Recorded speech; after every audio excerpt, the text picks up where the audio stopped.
Hey everyone, this is Jake. So today I'm going to be talking about the 30 Years' War and its impact on American Christianity, specifically Pennsylvania. Now you may be thinking, but wait a minute, that's a European conflict. How does it relate to America? Well, it's going to play a huge role in shaping the American perspective.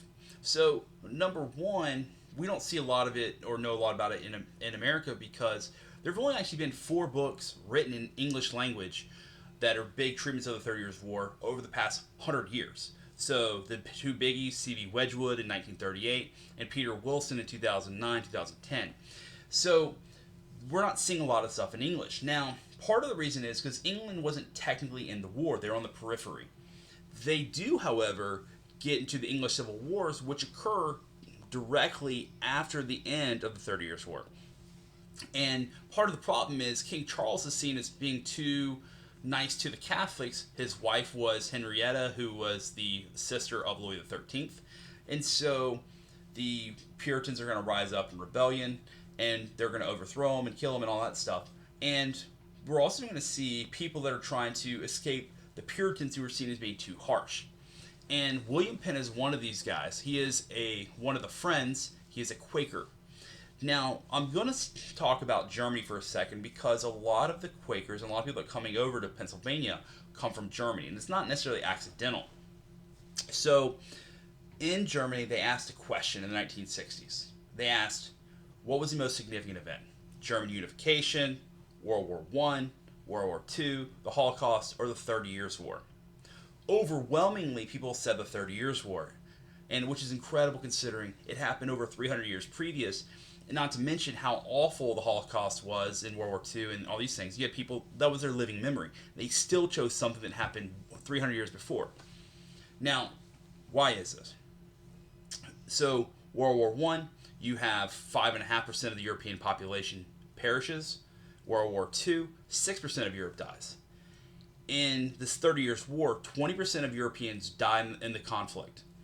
And in Germany specifically, you're going to see places where 3/4 of the population gets destroyed and wiped out.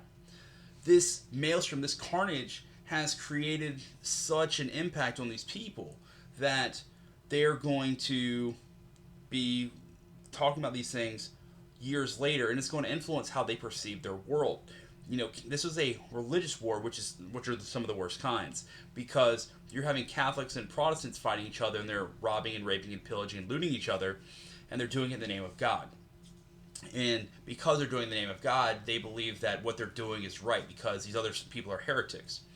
And this religious conflict plays a definite role in shaping how these Europeans are going to view themselves and coming to the New World, coming to America.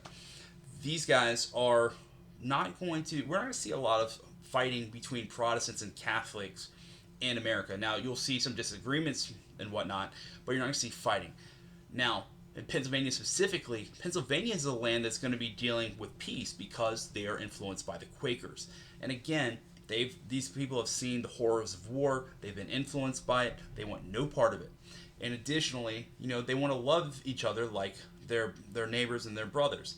And they want to preach the word of God. They're going to try to help and influence people. And they're going to be engaged in peaceful relations with the Native Americans and other Europeans, other colonists from, like different Massachusetts and Maryland, these kinds of places.